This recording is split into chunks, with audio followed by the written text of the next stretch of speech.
நண்பர்களுக்கு வணக்கம். இந்த வீடியோவில் இன்றைக்கி ஒரு முக்கியமான விஷயத்தை பற்றி பார்ப்போம். என்ன அப்படின்னா, இன்றைக்கி நம்ம பார்க்குற விஷயம் வந்து ஒரு ஷாக்கிங்கான நியூஸ் தான் அப்படின்னு பார்க்கணும். 2025 ஆசியாவிலேயே ரொம்ப மோசமாக பர்ஃபார்ம் பண்ண கரன்சி எதுன்னு உங்களுக்கு தெரியுமா? சந்தேகமே வேணாம், அது இந்தியாவோட ரூபி தான் அப்படின்னு நம்ம பார்க்குறோம். இப்போது 2026 ஆரம்பத்தில் ஒரு டாலருக்கு நிகராக பார்த்தீங்கன்னா ரூபாயோட மதிப்பு வந்து 92 ரூபாயை தொட்டு போச்சு அப்படின்னு பார்க்குறோம். இது வரலாற்றே இல்லாத அளவு மிகப்பெரிய ஒரு சரிவு அப்படின்னு பார்க்கப்படுது. இந்திய பொருளாதாரம் வந்து சூப்பராக வளர்ந்துட்டு இருந்தாலும் சரி, ஏன் இந்த ரூபாய் மட்டும் கீழே போகுது? இதுக்கு பின்னாடி இருக்கக்கூடிய இந்த ஜியோ பாலிட்டிக்ஸ் மர்மம் என்ன அப்படின்றத ஃபுல் டீட்டெயில் வீடியோக்குள்ளே வந்து பார்க்கலாம் வாங்க. சரி, முதல்ல இந்த ரூபாயோட முரண்பாடு என்ன அப்படின்னு பார்ப்போம். அதாவது எக்கனாமிக் சர்வே ஒரு முக்கியமான விஷயத்தை வந்து சொல்லுது. இந்தியாவோட உள்நாட்டு பொருளாதாரம், அதாவது இந்த ஃபண்டமெண்டல் சொல்கிறாங்கன்னு வச்சுக்கோங்களேன், இது வந்து செம ஸ்ட்ராங்காக இருக்குது. அதாவது ஜிடிபி வளர்ச்சி 2025 பார்த்தீங்கன்னா கிட்டத்தட்ட 7% மேலே வளர்ச்சி அப்படின்னு சொல்கிறோம். நம்ம வந்து வீடியோலாம் போட்டோம், நிறைய பயங்கரமாக வளர்ந்துட்டு வரோம் அப்படின்னு சொல்லிட்டு. இன்ஃப்ளேஷன், இந்த பணவீக்கம் இருக்குது இல்லையா, அது வந்து பார்த்திங்கன்னா மற்ற நாடுகளை விட நம்ம ஊரை பார்க்கும்போது ரொம்ப ரொம்ப கம்மி. நம்ம நாடு வந்து இன்ஃப்ளேஷன் ரொம்ப கம்மி அப்படின்னு பார்க்குறோம். அதாவது இப்போ இருக்கக்கூடிய 2026 லேட்டஸ்ட் ரிப்போர்ட் படி பார்த்தோம் அப்படின்னா, இந்தியாவோட பணவீக்கம் வந்து மற்ற வளர்ந்த நாடுகளை விட ரொம்ப ரொம்ப ஆச்சரியத்துக்குரிய அளவுக்கு வந்து பார்த்திங்கன்னா கம்மியாக இருக்குது அப்படின்னு சொல்லப்படுது. 2025 ஏப்ரல்லேருந்து டிசம்பர் வரையிலான காலாண்டில் இந்தியாவுடைய சராசரி பணவீக்கம் வந்து வெறும் 1.7% தான். இந்த டாப் 10 எக்கனாமி வந்து நான் இங்கே உங்களுக்கு சொல்கிறேன். இந்த டாப் 10 எக்கனாமியில் இந்தியாவோட கம்பேர் பண்ணால் எப்படி இருக்குன்னு மட்டும் பார்ப்போம். இப்போ அமெரிக்கா பார்த்தீங்கன்னா 2.8% இன்ஃப்ளேஷன் இருக்குது பணவீக்கம் அவங்களுக்கு. சைனா வந்து சூப்பராக பர்ஃபார்ம் பண்ணுது, 0.5%, ரொம்ப கம்மியாக இருக்குது அவங்களுக்கு. ஜெர்மனி 2.2%, ஜப்பான் வந்து 2%, இந்தியா வந்து 1.7%, இங்கிலாந்து வந்து 2.4%, ஃப்ரான்ஸ் வந்து பார்த்தீங்கன்னா 2.1%, இத்தாலி 1.9%, பிரேசில் 4.2%, கொஞ்சம் ஜாஸ்தியாக இருக்குது. கனடா வந்து பார்த்தீங்கன்னா 2.5%. ஸோ இதுதான் டாப் 10 எக்கனாமி. இந்த டாப் 10 எக்கனாமியில் நம்ம தான் செகண்ட் இடத்துல இருக்கும் இன்ஃப்ளேஷனில் பெட்டரா அப்படின்னு பார்க்கப்படுது. இப்போ இந்த பக்கத்தில் பிரச்சனை பண்ணிட்டு இருக்காங்களா 2 நாடுகள். வங்கதேசம் பார்த்தீங்கன்னா 10லேருந்து 11% இன்ஃப்ளேஷன் இருக்காங்க. பாகிஸ்தான் சொல்லவே வேணாம், 22%. பணவீக்கம் வந்து எங்கேயே போயிட்டு இருக்கு. நாடு நாசமாக போகுது, ஆனால் நம்மகிட்ட பிரச்சனை பண்ணுறாங்க. சரி போகட்டும், அது அவங்க பிரச்சனை, அவங்க பார்த்துக்கிட்டோம். சரி, இதில் நம்ம கவனிக்க வேண்டிய விஷயம் என்ன அப்படின்னா, சீனாவுக்கு அப்புறம் இந்தியாவோட பணவீக்கம் தான் வந்து ரொம்ப குறைவாக இருக்குது. ஆனால் ரூபாயோட மதிப்பு ஒரு பக்கம் சரியுது அப்படின்னு பார்க்குறோம். இப்படி சரிஞ்சாலும் சரி, நாட்டுக்குள்ள விலைவாசி வந்து ஓரளவுக்கு கட்டுக்குள்ளே இருக்குது அப்படின்றது நம்ம மக்களுக்கு ஒரு நல்ல விஷயம் தான். நீங்கள் ஒன்றே நினைக்கலாம், என்னப்பா நீ சொல்கிற, விலைலாம் ஏறிட்டே போகுது, இந்த மாதிரி விலைவாசி கம்மியாக இருக்குது அப்படின்னு சொல்கிறேன்னு நினச்சிங்கன்னா, நான் சொன்ன இந்த 1.7% அப்படின்னு சொன்னது இன்ஃப்ளேஷன் வந்து ஆவரேஜ் தான். மேபி ஒரு செக்டாரில் வந்து ஈவன் 5 to 6 கூட இருக்கலாம். இப்போ காய்கறி இல்லை வந்து மளிகை ஜாமான் இதெல்லாம் வந்து இதோட இன்ஃப்ளேஷன் 5% 6% கூட இருக்கலாம். ஓவராலாக பார்க்கும்போது 1.7% தான் நம்மளோட இன்ஃப்ளேஷன் அப்படின்னு பார்க்குறோம். ஆனால் இவ்வளோ நல்லா இருந்தோம், ரூபாய் ஏன் வந்து அடி வாங்குது அப்படின்னு பார்க்கும்போது 2025 முரண்பாடு அப்படின்னு நம்ம பார்க்குறோம். இது என்னப்பா 2025 முரண்பாடு அப்படின்னு கேட்டிங்கன்னா, ஒரு நாடு பொருளாதாரத்தில் ஜெயித்தாலும் சரி, இந்த உலக அரசியல் சூழல் அந்த நாடை வந்து அந்த நாட்டோட கரன்சியை வந்து வெற்றிகரமாக மாற்ற விட மாட்டேங்குது அப்படின்னு பார்க்குறோம். அதாவது முதல்ல என்ன அப்படின்னா, ஜியோ பாலிட்டிக்ஸோட பலிகடை. அந்த பலிகடை வேறு யாரும் கிடையாது, நம்ம தான் பலிகடை ஆகிட்டோம் அப்படின்னு சொல்லப்படுது. ரூபாய் ஏன் வந்து ஜியோ பாலிட்டிக்ஸோட பலிகடை ஆச்சு அப்படின்னு கேட்டிங்கன்னா, முதல் பிரச்சனை இந்த ட்ரம்ப் மற்றும் டாரிஃப். அது நம்ம என்ன தான் ட்ரம்ப் டாரிஃபை சமாளித்தோம் அது இதுன்னு சொன்னாலும் அதோட இம்பாக்ட் நமக்கு இருக்குது.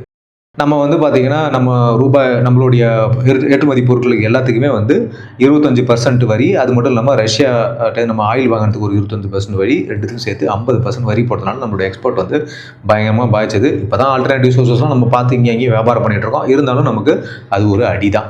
ஏன்னா அமெரிக்கா ஒரு பெரிய மார்க்கெட்டு, அதை நம்ம ஓரளவுக்கு இழந்துட்டோம் அப்படின்னு பார்க்குறோம். அடுத்தது இந்த மூலதனத்தினுடைய வெளியேற்றம், அதாவது கேபிட்டல் வந்து ஃப்ளோஸ் வந்து வெளியே போயிடுச்சின்னு சொல்கிறாங்க. என்னப்பா இது கேபிட்டல் ஃப்ளோ அப்படின்னு கேட்டிங்கன்னா, உலகத்தில் வந்து இருக்கக்கூடிய இந்த போர், அது மட்டும் இல்லாமல் இந்த அரசியல் குழப்பம், ட்ரம்ப் பண்ணுற சேட்டை, இதனால என்ன ஆகிப்போச்சுன்னா, வெளிநாட்டிலேருந்து இந்த எஃப்ஐஏஸ்ன்னு சொல்லுவாங்க, அதாவது ஃபாரின் இன்வெஸ்டர்ஸ் இருக்காங்க இல்லையா, இவங்க என்ன பண்ணாங்கன்னா இந்திய ஷேர் மார்க்கெட்லேருந்து அவங்களோட பணத்தெல்லாம் எடுத்துக்கிட்டு அமெரிக்காவுக்கு ஓடிட்டாங்க அப்படின்னு பார்க்கப்படுது. என்னப்பா அவ்வளோ எடுத்துன்னு போயிட்டாங்கன்னு கேட்டிங்கன்னா, கண்டிப்பாக அவ்வளோ எடுத்துன்னு போயிட்டாங்க. நான் சொல்கிறேன் பாருங்கள். இந்த எஃப்ஐஏஸ் வந்து இந்திய பங்களை விற்கும்போது அவங்களுக்கு கிடைக்கிறது எப்படின்னா, இந்திய ரூபாயில் தான் நம்ம கொடுப்போம். ஆனால் அவங்க நாட்டுக்கு அந்த பணத்தை அவங்க கொண்டு போகணும் அப்படின்னாக்கா அதை வந்து டாலராக மாற்றுவாங்க அப்படின்னு பார்க்கப்படுது. எல்லாரும் என்ன பண்ணுறாங்கன்னா, ஒரே நேரத்தில் ரூபாயை கொடுத்துட்டு டாலரை வாங்கும்போது டாலருக்கான டிமாண்ட் வந்து எகிருது அப்படின்னு பார்க்குறோம். டிமாண்ட் அதிகமாகச்சு அப்படின்னாக்கா டாலரோட விலையும் ஏறுது. அதனால ரூபாயோட மதிப்பு பயங்கரமாக குறையுது அப்படின்னு பார்க்குறோம். இந்த நான் ஒரு விஷயம் சொன்னோம் இல்லையா, இந்த எஃப்ஐஎஸ் வந்து அதிகமாக வெளியே போயிட்டாங்க அவங்க ஷேர்லாம் எடுத்துக்கிட்டு அப்படின்னு சொல்லிட்டு. இந்த டேட்டாவை பாருங்கள், 2025 மட்டும் பார்த்தீங்கன்னா இந்த வெளிநாட்டு முதலீட்டாளர்கள்லாம் இந்திய சந்தையிலேருந்து சுமார் 1,66,286 கோடி ரூபாய் அதிலிருந்து கிட்டத்தட்ட 2,40,00,000 கோடி ரூபாய் வரைக்கும் அவங்களுடைய ஷேர்ஸை வித்துட்டு வெளியேறிட்டாங்க அப்படின்னு பார்க்குறோம்.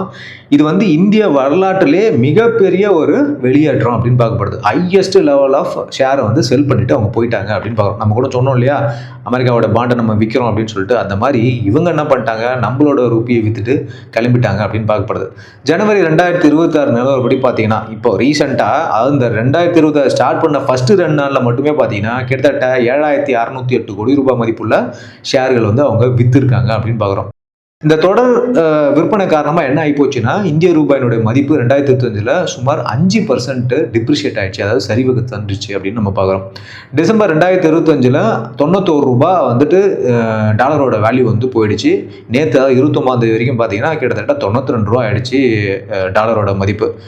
எனக்கு தெரிஞ்ச ஃப்ரெண்டு ஒருத்தர் வந்து ஜெர்மனில் இருக்கார். அவர் என்ன நேற்று கூப்பிட்டு கேட்டார், ஒரு ஹீரோவோட விலை வந்து 107 ரூபாய் ஆயிடுச்சு அப்படின்னு சொல்லிட்டு. ஸோ இந்த மாதிரி லெவலில் தான் நம்மளுடைய மணி இருக்குது அப்படின்னு பார்க்குறோம். சரி, அடுத்த விஷயம் என்னன்னு பார்த்தீங்கன்னா, இந்த ட்ரேட் டெபிசிட். பொதுவாகவே நமக்கும் சீனாவுக்கும் பார்த்தீங்கன்னா அதிக ட்ரேட் டெபிசிட் இருக்கும். ஒரு சில நாடுகளுக்கும் நம்ம வந்து அதிகமாக வந்து ட்ரேட் டெபிசிட் வச்சுருக்கோம். அமெரிக்கா கூட ஏற்பட்ட இந்த பிரச்சனையாலையும் பார்த்தீங்கன்னா நமக்கு வந்து ட்ரேட் டெபிசிட் கொஞ்சம் ஜாஸ்தி ஆயிடுச்சு. சர்வீஸ் செக்டாரில் நம்ம என்ன தான் லாபம் பார்த்தாலும் இந்த மாதிரியான பிரச்சனைகளால் நம்ம எக்ஸ்போர்ட் கொஞ்சம் பாதிச்சிச்சு அப்படின்னு தான் பார்க்குறோம். அந்த ஒரு காரணமும் இருக்குது.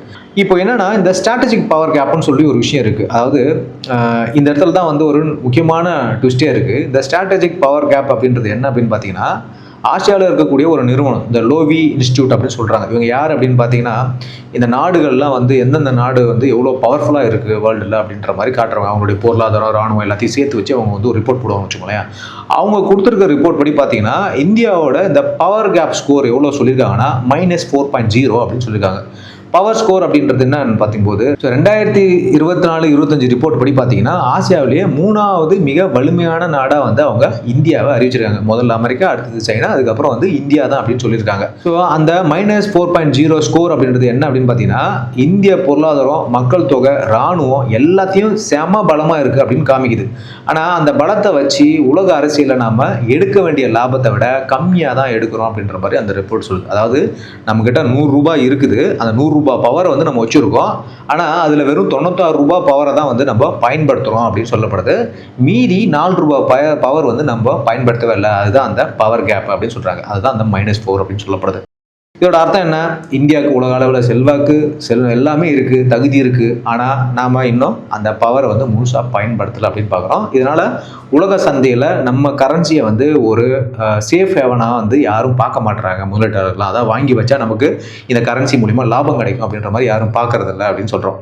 நம்ம ரூபா வந்துட்டு அதோட ஒரிஜினல் எடையை விட கம்மியாக தான் வந்து வேர்ல்டு ஃபாரமில் சண்டை போடுது அப்படின்ற மாதிரி அந்த ரிப்போர்ட்டு சொல்லுது. சரி, இதனால் நமக்கு லாபமா நஷ்டமா அப்படின்னு நீங்கள் கேட்டிங்கன்னா, இது ஒரு ட்விஸ்ட்டும் இருக்குது. என்ன அப்படின்னா, ரூபாயோட மதிப்பு வந்து குறையும் பொழுது ஏற்றுமதியாளருக்கு ஒரு விதமான நல்லது கிடைக்கும் அப்படின்னு பார்க்குறோம். ஏன்னா அவங்களுக்கு வந்து டாலரோட வேல்யூ அதிகமாக இருக்குது. டாலரில் அவங்க வாங்கும்பொழுது அவங்களுக்கு பெனிஃபிட் கிடைக்கும். அமெரிக்கா போடக்கூடிய இந்த 50% வரியை வந்து அவங்க சமாளிக்க முடியும் இந்த விஷயத்தினால அப்படின்னு பார்க்குறோம். ஆனால் இன்னொரு பிரச்சனை என்ன அப்படின்னா, இந்த ஃபாரின் இன்வெஸ்டர்ஸ் வந்து இன்வெஸ்ட் பண்ண தயங்குவாங்க அப்படின்னு பார்க்கப்படுது. ஒரு ஸ்ட்ராங்கான மணியில் தான் அவங்க வந்து இன்வெஸ்ட் பண்ணுவாங்க அப்படின்னு சொல்கிறோம். ஸோ லோவான மணியில் இன்வெஸ்ட் பண்ண மாட்டாங்க. இந்த பிரச்சனை இங்கே இருக்குது அப்படின்னு பார்க்குறோம். இந்தியா இப்போ வந்து பார்த்திங்கன்னா ஐரோப்பா கூட போட்டிருக்கக்கூடிய இந்த மதர் ஆஃப் ஆல் டீல் மூலமாக வந்து அமெரிக்கா மூலியமாக நமக்கு ஏற்பட்ட பாதிப்பை வந்து சமாளிக்கிறதுக்கு பார்க்குறோம். அது கண்டிப்பாக அது நடக்கும் பார்க்கப்படுது. ஸோ கொஞ்சம் டைம் எடுக்கும். ரூபாய் அடி வாங்குறது நம்ம பலவீனம் கிடையாது. அது உலக அரசியலோட ஒரு விளையாட்டு அப்படின்னு பார்க்குறோம். நம்ம ஏதோ தப்பு பண்ணிட்டோமா, நம்ம ஒழுங்காக எக்கனாமியை வந்து ஸ்ட்ரீம்லைன் பண்ணலையா அப்படின்னு நீங்கள் நினச்சிங்கன்னா அது நம்மளோட பிரச்சனை இல்லை. உலகத்தில் நடக்கக்கூடிய இந்த பிரச்சனைகளால் நம்ம ரூபாய் வந்து அடி வாங்குது அப்படின்னு பார்க்குறோம். இந்தியா தன்னோட அந்தஸ்தை வந்து ஸ்ட்ராட்டஜிக் கேப் இருக்கு இல்லையா, அதை வந்து நிறைவு பண்ணாலே ஓரளவுக்கு கொண்டு வந்துடலாம் அப்படின்னு பார்க்கப்படுது. ஓகே மக்களே, ஸோ இந்த வீடியோ நான் ஏன் போட்டேன்னா, நான் டெய்லி நிறைய வீடியோ போட்டுட்ருக்கேன். இந்தியாவை பற்றி பெருமையாக பேசுகிறேன், நிறைய பர்ஃபார்ம் பண்ணுறோம்னு பேசிகிட்டே இருக்கேன். ஆனால் டெய்லி நம்மளுடைய ரூபாயோட மதிப்பு வந்து டாலருக்கு அகேன்ஸ்டாக டிப்ரிஷியேட் ஆகிட்டே வந்திருக்கு, யூரோக்கு அகேன்ஸ்டாக வந்து டிப்ரிஷியேட் ஆகிட்டே வந்திருக்கு. சரி, இது ஏன் நடக்குது அப்படின்னு நான் ஒரு ஆராய்ச்சி பண்ணேன், அதை உங்களுக்கு தெரிவிக்கலாம் அப்படின்ட்டு நான் போட்டிருக்கேன். ஓகே மக்களே, ஸோ நான் எதனா பாயிண்ட்டை மிஸ் பண்ணியிருந்தேன்னா கண்டிப்பாக உங்களுடைய கமெண்ட்டில் வந்து நீங்கள் அதை கருத்துக்களை தெரிவிங்க. மேலும் அடுத்த ஒரு இன்ஃபர்மேட்டிவ் வீடியோவில் சந்திப்போம். வீடியோவை லைக் பண்ணுங்கள், ஃப்ரெண்ட்ஸுக்கெலாம் ஷேர் பண்ணுங்கள். சப்ஸ்கிரைபே பண்ண மாட்டீங்க, நம்ம சேனலை சப்ஸ்கிரைப் பண்ணுங்கள். சப்ஸ்கிரைப் பண்ணி நீங்கள் எனக்கு வந்து ஒரு மோட்டிவேஷன் கொடுத்தீங்க அப்படின்னா அடுத்தடுத்து நிறைய விஷயங்களை நான் போடுவேன். கண்டிப்பாக எனக்கு தெரியும் நம்மளோட சேனல் மூலிமா உங்களுக்கு ஆல்ரெடி நீங்கள் எல்லாமே நாலேஜாக இருப்பீங்க. இன்னும் உங்களுடைய நாலேஜை வந்து என் மூலிமா கொஞ்சம் உயர்த்தலாம் அப்படின்ற மாதிரி ஒரு முயற்சி தான் இது. சப்போர்ட் பண்ணுங்கள். Thank you, bye. மீண்டும் சந்திப்போம். ஜெய் ஹிந்த்.